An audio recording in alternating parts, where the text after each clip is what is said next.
Coming up, we'll talk about the history of the situation in Venezuela and see how it's got a lot in common with the Yellow Vest riots in France. That's right now on today's Hot Zone. This is the Hot Zone. Engaging with the news in a whole new way, international war correspondent Chuck Holton brings insight into areas of crisis and lets you help those affected.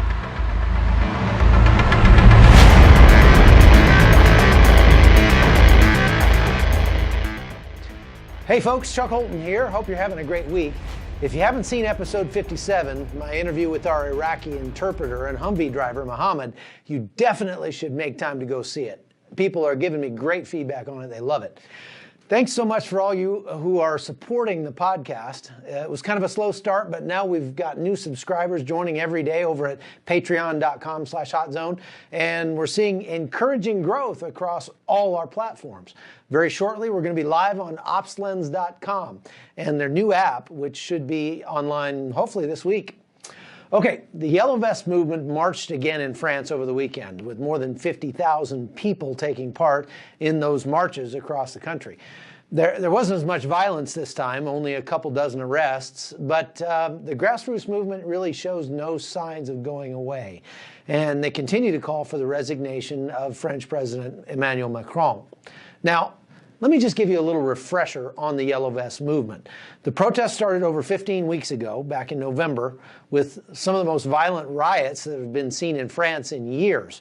And if you're confused as to what exactly the Yellow Vests stand for, well, that's understandable, because there are lots of elements of both the far right and the far left in that group. Basically, it's become kind of a catch-all for anybody who's dissatisfied with any aspect of life in France.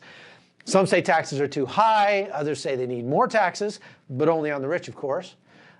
Some are calling for social change or an increase in the minimum wage. Others are just there to take advantage of the chaos and pillage and burn things. It's all kind of started over a hike in the tax on diesel fuel. You probably know that gas prices in Europe are far higher than the United States, upwards of $7 a gallon in a lot of places. But diesel has normally been cheaper, especially in France. Well, Macron's firm commitment to the environmental accords agreed to back in Paris in 2015 led him to hike the tax on diesel in 2018 and had planned another hike for the first of this year. Now, people who live outside of the cities and blue-collar workers were disproportionately affected by those hikes, as you can imagine, since they tend to drive more. And there's no end in sight for those increases, since France has committed under the Paris Accords to actually ban gas and diesel vehicles completely by 2040. Well, the taxpayers finally got fed up, and 15 weeks later, here we are. There have been over 1,800 casualties and 15 deaths that have been attributed to the protests. And at the peak, there were nearly 300,000 people taking part in the marches out in the streets. Macron has made a lot of concessions, like lifting new gas taxes, a freeze on electric utility prices, an increase in the minimum wage effectively, etc. But his approval rating is still only about 25%. By comparison, Donald Trump's approval rating, as bad as it's portrayed in the media, is usually somewhere in the 40s.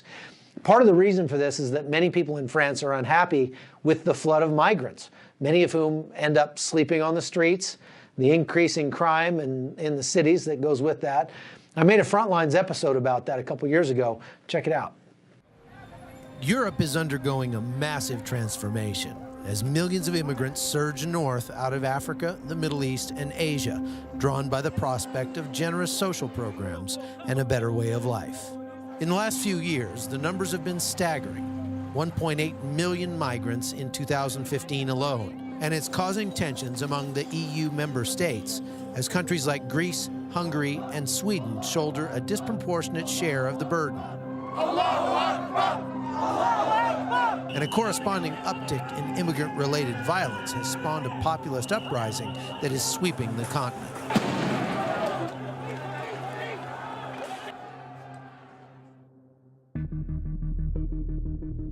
Paris, France, once synonymous with romantic getaways, fine dining, and world-renowned artwork.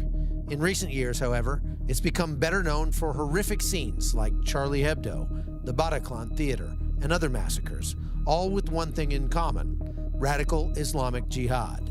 Well, of course, the French culture has been changed. Society is becoming more and more violent. A culture of confrontation has been important in France. It's not only the responsibility of the immigration, it's the responsibility of the politicians who have really hidden the topic, who have refused to confront it. They were not taking responsibility to tell the truth to the people and trying to assimilate these people. Our government became too much social. Those people, they come here and they want it all, they want it now, and the government to give to those people what a lot of people, French people, don't have. It makes heavier the burden for the other people who are working, and then it attracts people who want to live on this welfare state. You're losing the best, you're getting, I won't say the worst, but you're getting people who want to live with the welfare state. The balance is broken. Tensions are high in France, which has seen more than one terror attack per month since the terrible attacks on the Bataclan Theater and National Sports Arena in 2015.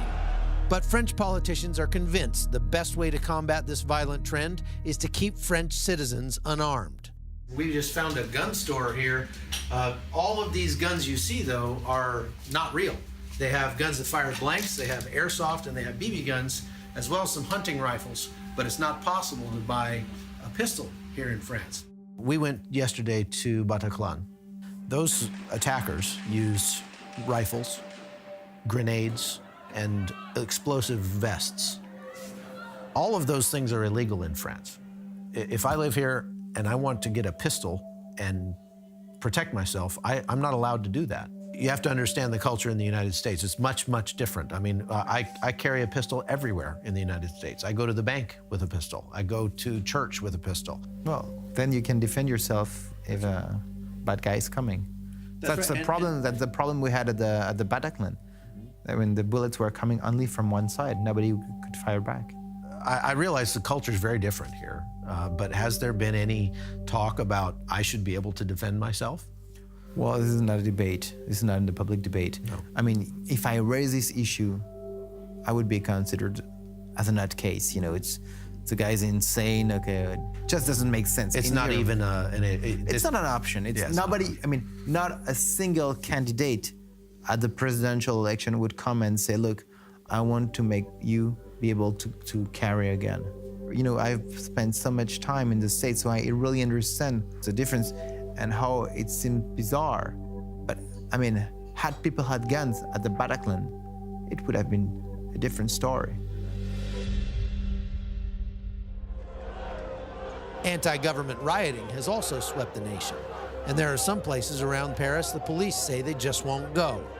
That means citizens in these areas are left with no good options for protecting their families, as the government's ineffectiveness has been shown during recent violent protests. The police has not the ability to stop the rioters. They don't have the right to fight back. So this is why you can see all these cops, you know, for example, when they're torching their cars with a policeman inside. That's insane. Mm-hmm. And you know, the policeman who just went out of the car and who didn't fight back against the rioters got the Medal of Honor from the French Minister of Interior, which is absurd. I mean, the guy has been praised for not responding to the rioters. They're not being allowed to even defend themselves against the rioters? Not only that, their recommendation is don't defend, don't fight back, and if you get hurt, you'll get a medal. Fox News coined the term no-go zones in France. The rest of the mainstream media has jumped on them and said that's fake, that's not true, there's no such thing. Is it true or not? Well, ask the police. Ask the police if they want to get in some areas. Ask the firemen, ask the ambulances. Mm-hmm. They know they can't get there because they will first create more turmoil, and second, they will be under assault in some areas. They don't want to take the risk, so these are no-go zones. They exist. They don't like to see police there. When police officer, patrol police goes there, they send them things with fire or big... They get attacked. Stuff. They get attacked. People are afraid. They are afraid. Well, that's no way to live. It's not a way to live. We traveled around Paris to several of the so-called no-go zones. We were warned not to be seen filming in those areas, so we used hidden cameras to record what we saw. No police. No police. You don't let the police in here. Yeah. No police. Police ici. Police ici.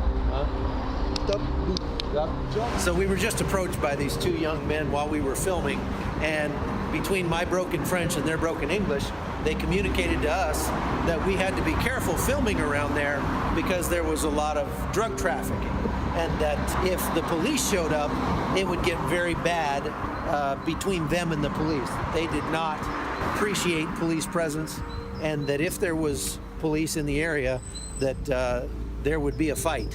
While on the outside, things don't look that bad in this neighborhood, under the surface, there are some tensions that are right at the boiling point. We need to transform our internal and foreign policy. You cannot deal with terrorists outside and fight terrorism inside. These are the same. I can't tell you how many people coming from Syria would become terrorists here, but I can tell you that the huge majority of these people coming to Europe don't want to live the way we live. They don't want to adopt our European way of life. They're pretending that they're fleeing a country and societies which are living under Sharia law, but they're trying, when they're getting here, to impose this kind of social order. Those people that don't feel comfortable here and the way the French people, European people live, I think they just have to just go back to their home. How does it make you feel that those people don't want to go back to where their worldview is normal? They want to make you live like they live. They want to change the way you live. I will never do that. If a third war comes, I will be the resistance. I will be Matahara, trust me. No, that will never, no. You're not going to wear a burqa? I will not, never. It was clear during our visit that France is facing a crisis of culture that may not be reversible, and there are some unsettling similarities with issues we're facing back in the U.S. And unless our people can effectively defend our Second Amendment rights against those who would disarm us, we may be facing a very similar future. So look, if you're looking for a lesson in all this, I think there are several things that Americans can kind of take away from the Yellow Vest movement. So let's just list them out here now. Number one, people don't like tax increases for anything, especially something as conjectural as climate change. Whether or not it's actually happening, that's beside the point. Anytime government promises people something, it will eventually come to be considered a right. And violence will happen if that benefit ever goes away. That's number two. Number three, the idea of taxing people out of doing something that's central to their livelihood, like driving, is pretty dangerous.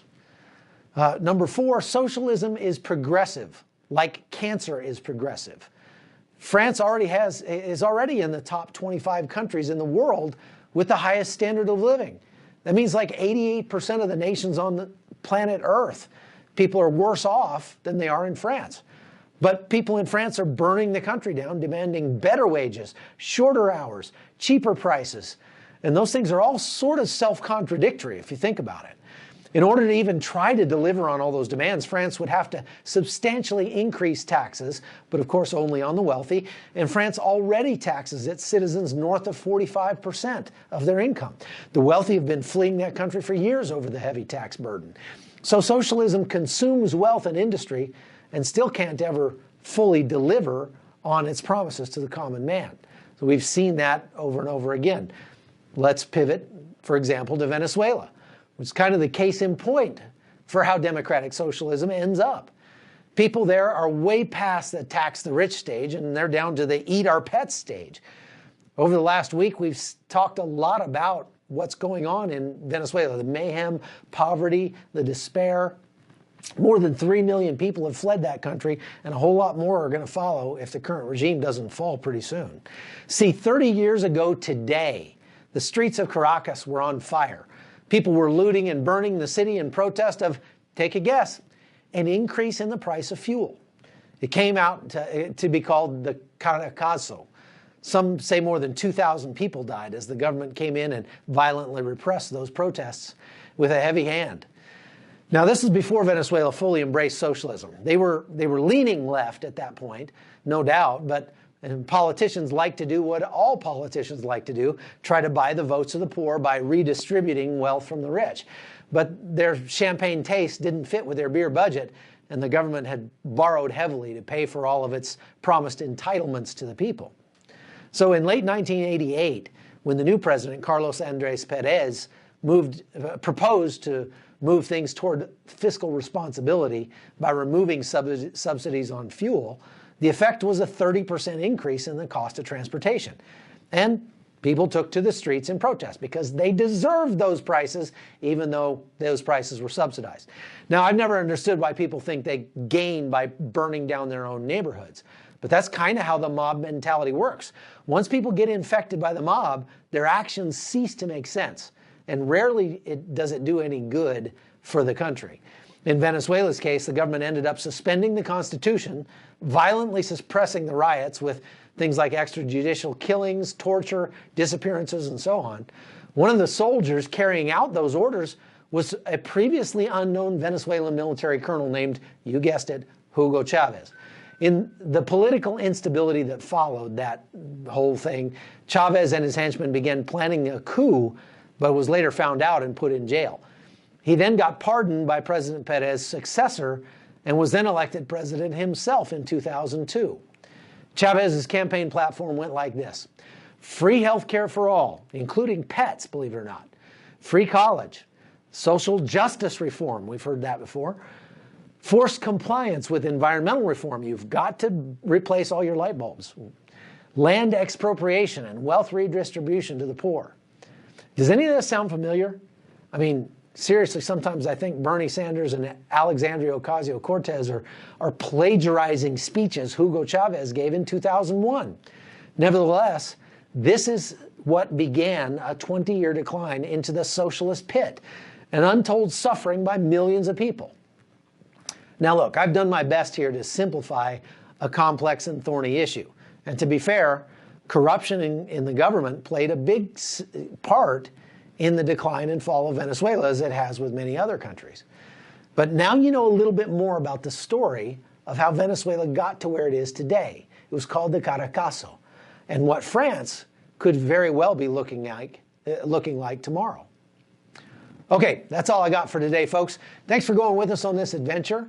If you have suggestions or other feedback, please put them in the comments below. I'll read every one of them. So I'm Chuck Holton, and I'll see you back here tomorrow on The Hot Zone. The Hot Zone is produced by Amy Holton and Livefire Media. Copyright 2019.